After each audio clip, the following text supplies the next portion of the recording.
In 1936, there was held in London the World Congress of Faith. And I remember it had a chief meeting at one of the great auditoriums of London, in which the most distinguished speakers at this conference were invited to talk for half an hour each on the supreme spiritual ideal. There was a representative of Christianity, a representative of Islam, a representative of Hinduism, and a representative of Buddhism, and the last was Dr. Suzuki Daisetsu. And I listened. Speaker after speaker got up and talked for half pure quintessence of hot air. Vague, vast, wild aspirations with no concrete content whatsoever. Finally, little Suzuki got up with his beetling eyebrows and said, "I am supposed tonight to talk about supreme spiritual ideal. I'm not sure what supreme spiritual ideal is, so I look it up in dictionary. I'm not understanding at all what I find in dictionary. You Western people talk so much about spiritual things, but when I walk down Regent Street in London, I don't understand your spiritual attitude. Because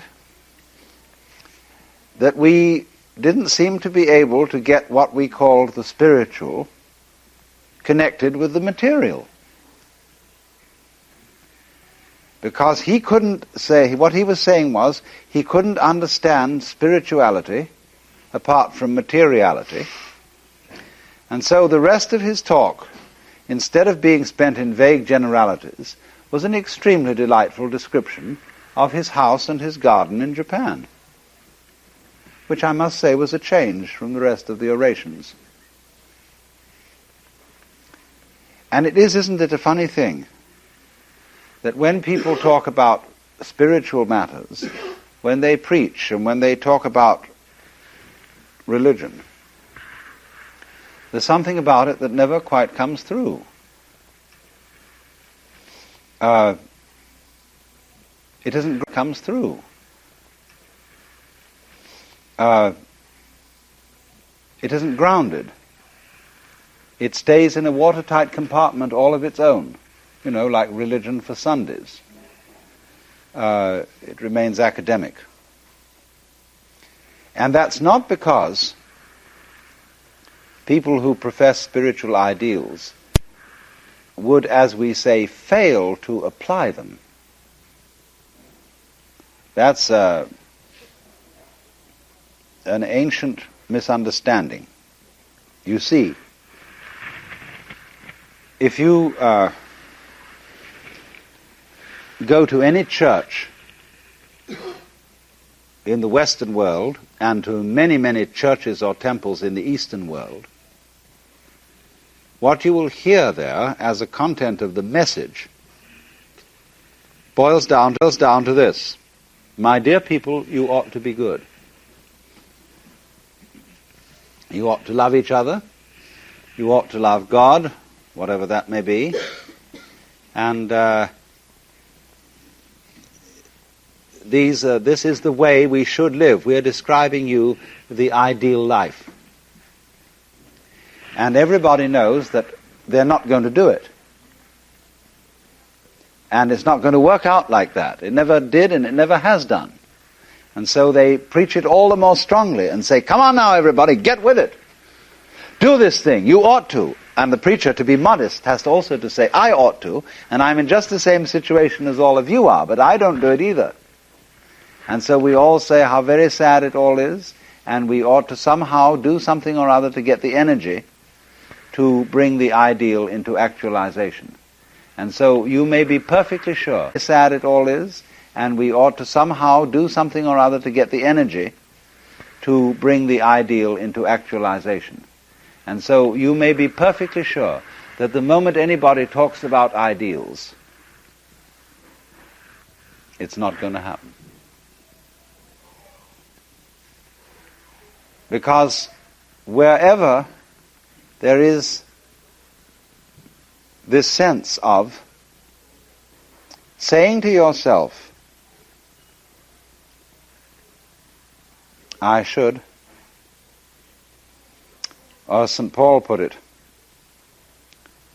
to will is present with me, but how to do that which is good I find not.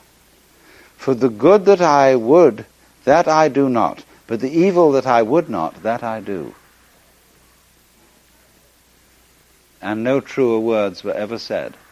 Good I and bad me, wherein good I preaches to bad me and tries to make me over. As if a human being were divided, were like a rider on a horse. And the rider is the soul and the horse is the body, or the rider is reason and the horse is passion. The rider is control and the horse is the uncontrolled.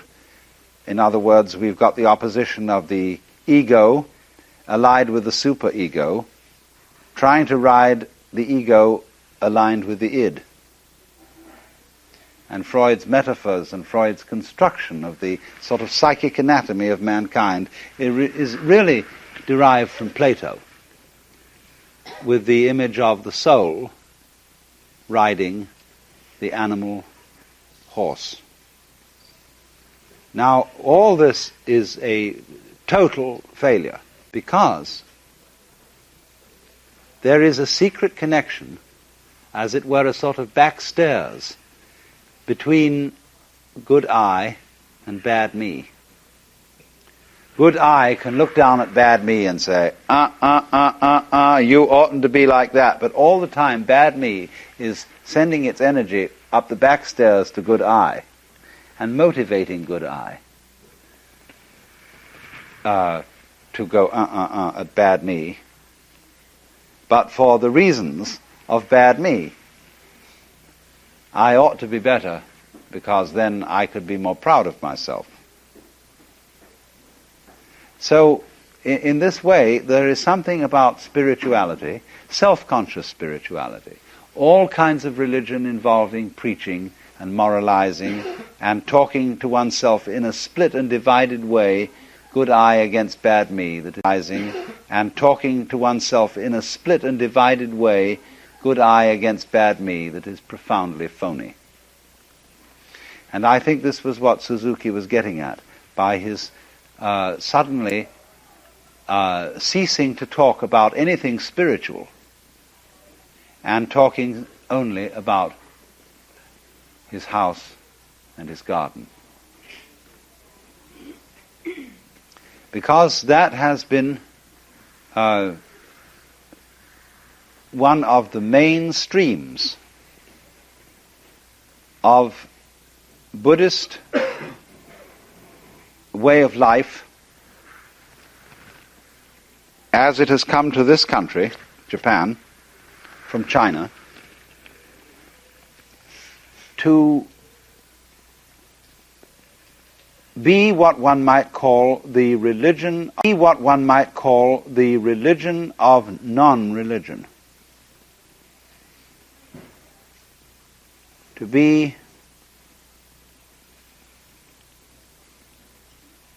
To find, to demonstrate, to convey what is the most highly spiritual through what is the most everyday and ordinary, and to make no division between the two. So that you might say the more everyday it is, the more truly spiritual it is. But the more it appears to be spiritual, that is to say, something different from, aside from, apart from everyday life, the more false that kind of spirituality will be. And this reaches a peak in the history when in this country there were four superbly important men. Basho, the haiku poet. Bankei, a Zen teacher. Hakuin, another Zen teacher. And Sengai, a Zen painter. And I want to say something about the work of these four men and their genius and the movement in Japanese history which they represented, which you might call the democratization of the esoteric. And there's something about this of extraordinary interest to Americans. Because for good, for better or for worse, we as Americans live in a culture in which there is nothing esoteric. There are no secrets, except those things which cannot be understood. In a way, they are always esoteric. Only a few people can understand them. And they don't need to be guarded, because even if you, for example, you publish a textbook on nuclear physics, and only very few people can understand it. But in the sense that it is published, it is no longer esoteric. In our world, for example, a teacher tries his utmost to make himself understood. He knocks himself out to make his message assimilable without tears. But as I've explained to you, in Oriental cultures, to attain the understanding. So a teacher is difficult, and you must put yourself out to understand what he says. He's not going to make it easy for you, because of the feeling that what comes to you too easily doesn't really come to you. Now, however, there was in 17th century Japan a movement among the people you might call esoteric to make their understanding available to the masses. In a sense, arising out of Buddhist compassion, the idea that the aim in life of a bodhisattva is to bring enlightenment to as many other sentient beings as possible. Is to bring enlightenment to as many other sentient beings as possible. And always the problem is, you see, when you've popularized something, how to do it without making it vulgar, cheap, watered down, insipid. And these four men were in their own quite different ways geniuses at doing it. Let's start with Basho.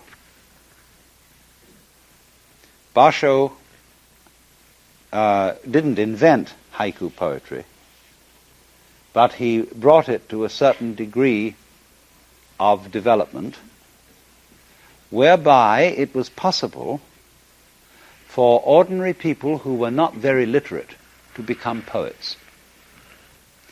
Now, to understand the situation in which Basho arose,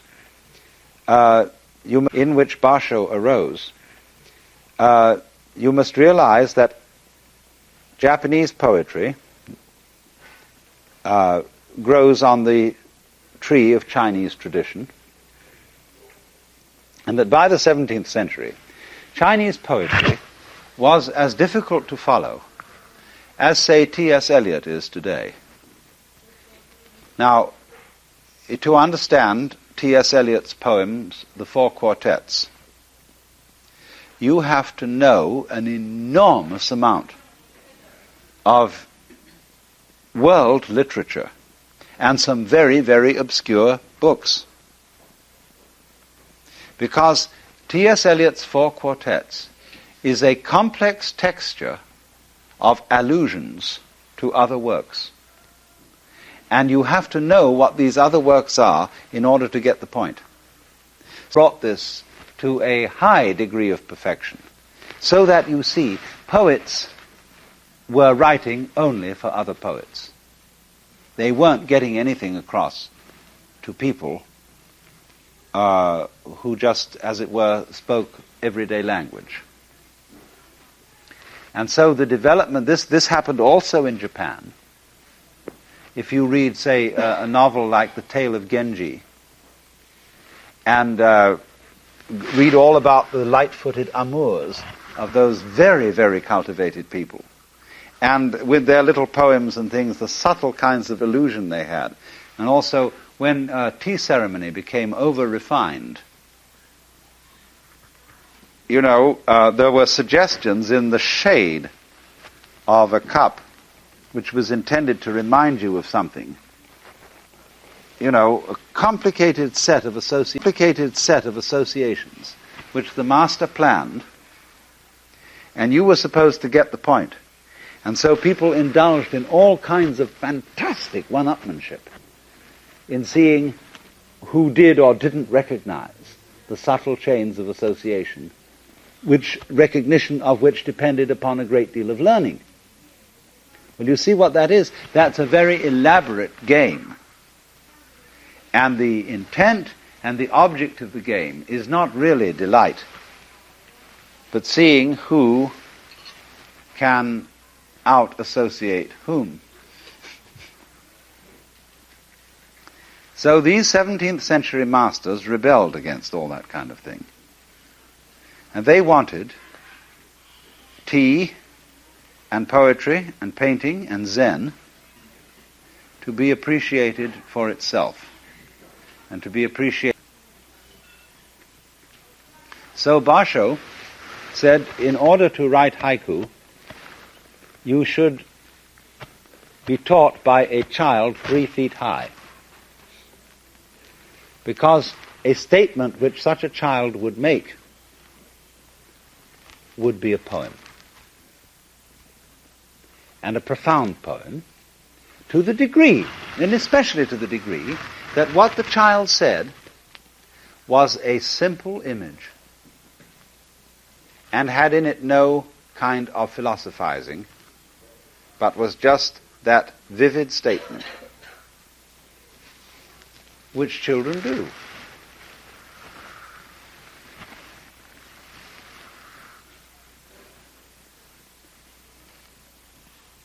You light the fire, and then I'll show you something wonderful, a great ball of... Light the fire, and then I'll show you something wonderful, a great ball of snow.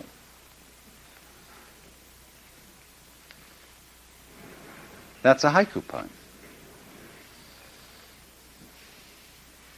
And all these poems, each one simply takes an image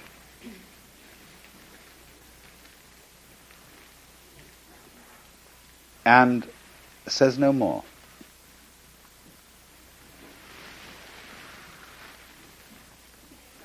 And it's, you see, completely concrete and very simple. Occasionally it has in it something clever,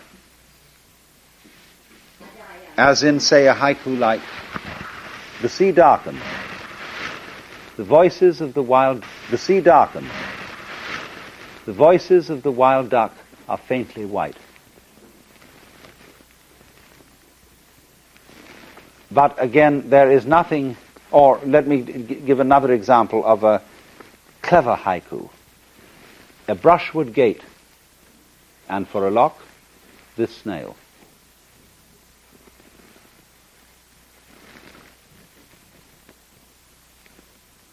Leaf fallen, flying back to the branch, butterfly.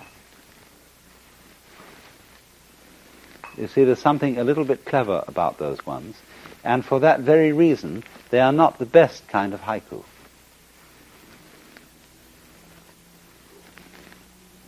Better still is something like this. In the dense fog, what is being shouted between hill and boat? A river estuary. And you can't see anything, but you know there's someone down there in the boat talking to someone up on the hill and you can't hear the conversation. Isn't that great?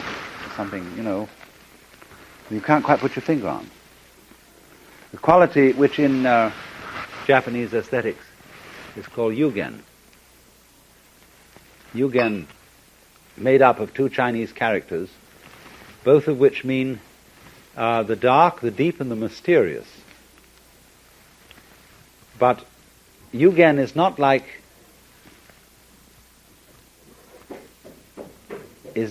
a great abyss full of black clouds and lightning in which there might be a dragon. That's not yugen.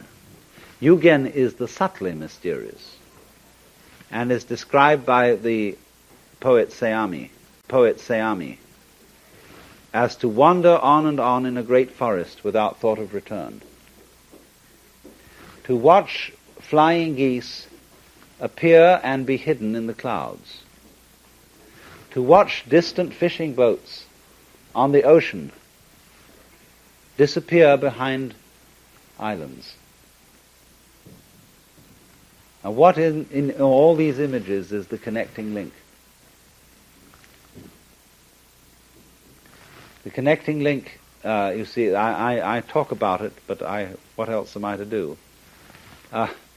You remember we were at a place in Kyoto called Shisendo, a poet's retreat and garden, and there was in there a stream. And finally, when the stream had gone through the garden, it disappeared through bounded a corner and was lost.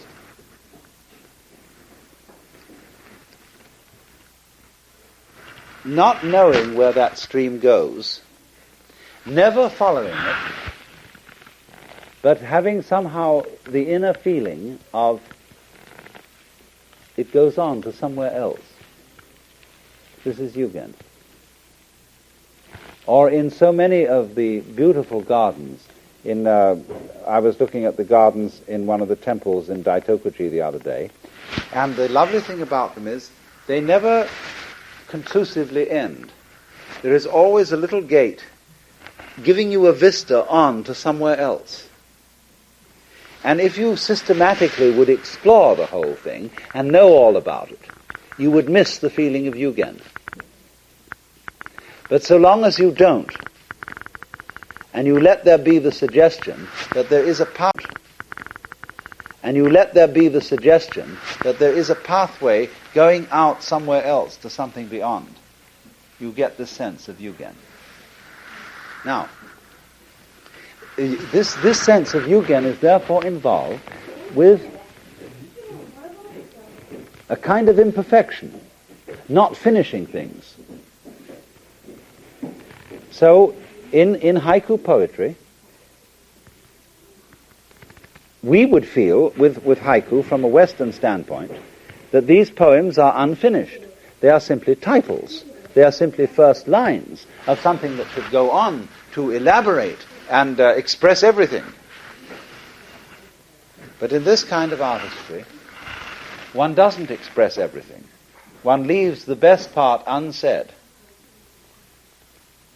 Because the work of the poet is not simply to impress everybody else with how clever he is and leave them speechless, but to evoke in the listener something. In exactly the same way, the art of the painter, in the tradition of Sung Chinese painting, is to leave something to the beholder's imagination. Hence, what is called one-corner painting. Say, a painter like Ma Yuan, or Bayan, as he is known in Japanese, is a master of one-corner painting. He indicates a line of hills somewhere near the top, and down at the bottom there is a single drifting boat and a fisherman. Everything else is vague. Now, he isn't meaning that you are supposed to fill in the rest of the painting with your imagination.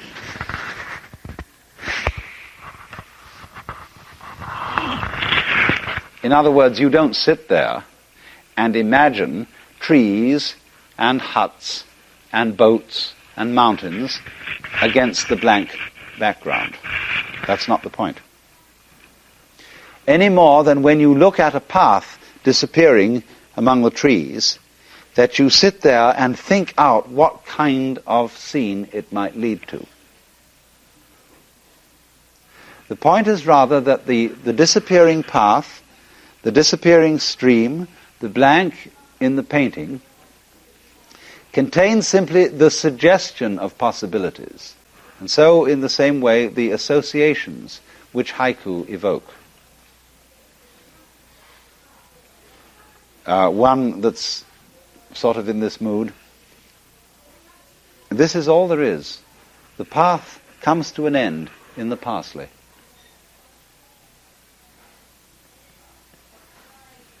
Now you've got to go back to childhood to understand that. Don't you remember how as a child you loved to explore paths and to get right down among the stalks of grasses and weeds and see where it all goes? And how sometimes one of the eternal child stories is that you were one day walking along a little lane and you discovered a door in a wall that you had never seen before. And you opened it, and it led into a magical garden where all the bushes were covered in jewels and fantastic songs. And you came out because you had to get home in time for dinner. And the next day you looked for that door again, but you couldn't find it anywhere. And yet you knew it was there. It was just between this fence and that fence. But today it isn't there, and yet somehow it always is there. And so for every child, there is always a kind of a funny place that leads on to somewhere else, and you don't figure out exactly where it leads, because that would spoil it. You mustn't know. So all this haiku poetry and this kind of painting, which the Sung artists so marvelously mastered, is to evoke that sense of what I will just call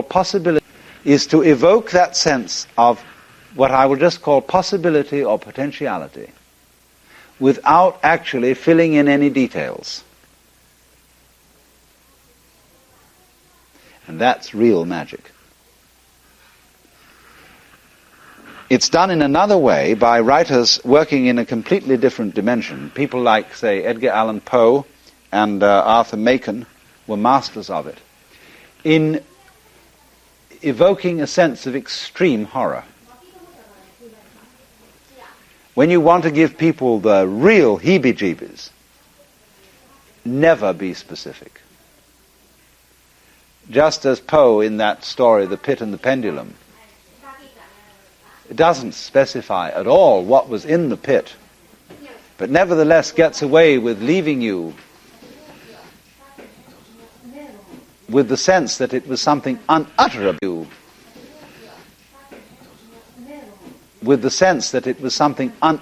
horrible.